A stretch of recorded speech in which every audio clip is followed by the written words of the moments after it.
Hello मुलांनो, सविता फावडे अकॅडमीमध्ये तुम्हा सर्वांचं खूप खूप मनापासून स्वागत. तर आजच्या मराठीच्या तासाला आपण माऊली मराठी अभ्यास पुस्तिकेमधून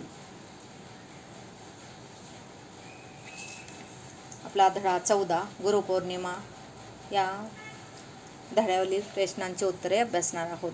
तर प्रश्न 1, खालील प्रश्नांची एका वाक्यात उत्तरे लिहा.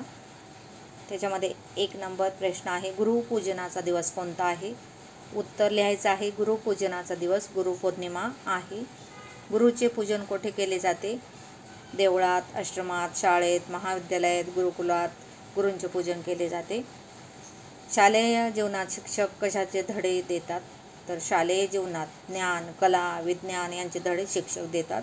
अशा पद्धतीने आपल्याला उत्तर लिहायचं आहे.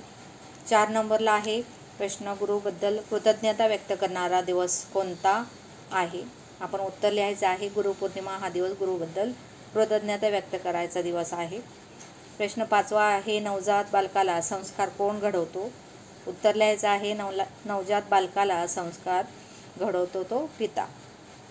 प्रश्न 6वा, शालेय जीवनात कोण ज्ञान देतात? तर शालेय जीवनात ज्ञान, कला, विज्ञान यांचे जे आपल्याला ज्ञान भेटते ते कोण देतात? शिक्षक, शिक्षिका देतात. किंवा साधं सोपं तुम्ही लिहू शकता, शालेय जीवनात आपल्याला शिक्षक, शिक्षिका ज्ञान देतात. प्रश्न 2, समानार्थी शब्द लिहायचा आहे. देऊळ, मंदिर, वंदन, नमस्कार, पूजनीय, वंदनीय. प्रश्न 3 आहे, विरुद्धार्थी शब्द लिहा. त्याच्यामध्ये खूप, त्याच्याविरुद्ध कमी, संपूर्ण, त्याच्याविरुद्ध अपूर्ण. प्रश्न 4 लिहायचा आहे, वचन बदला, रांग, रांगा, आसन, आसने.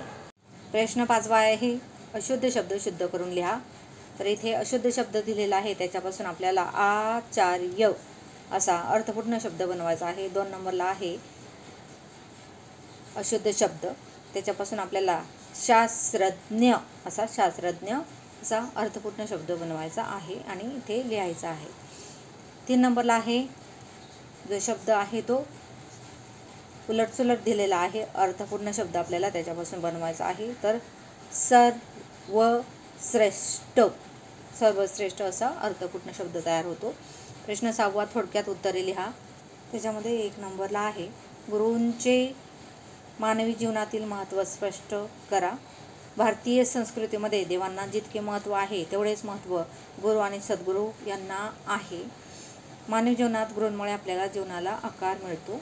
प्रश्न 2 आहे, गुरुपौर्णिमा या पाठातील गुरु शिष्याच्या जोड्या लिहायच्या आहेत.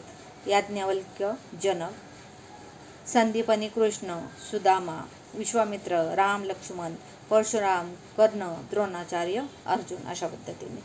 प्रश्न 7वा आहे, खालील शब्दाचे इंग्रजीत अर्थ लिहा. शिक्षक, टीचर, TACHER. 2 नंबरला आहे नवजात, new born baby, NEW BORN BABY. अशा पद्धतीने आपल्याला स्पेलिंग लिहायचं आहे. प्रश्न 8वा आहे, चुकी बरोबर ते लिहा. त्याच्यामध्ये 1 नंबरला आहे, नवजात बालकाचा प्रथम गुरु पिता असतो. चूक. गुरुपौर्णिमा हा गुरुपूजनाचा दिवस असतो. बरोबर. भगवान श्रीकृष्णाने गुरुच्या घरी लाकडे वाहिली. अगदी बरोबर. पुढचा प्रश्न आहे 9वा, वाक्यात उपयोग करा. आदर करणे, मोठ्यांचा नेहमी आदर करावा.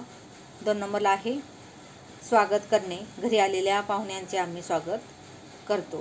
तर मुलांनो, अशा पद्धतीने प्रश्नांची उत्तरे लिहायची प्रॅक्टिस करायची आहे, सराव करायचा आहे. परीक्षाच्या दृष्टीने हे प्रश्न उत्तरे खूप महत्त्वाचे आहेत. धन्यवाद.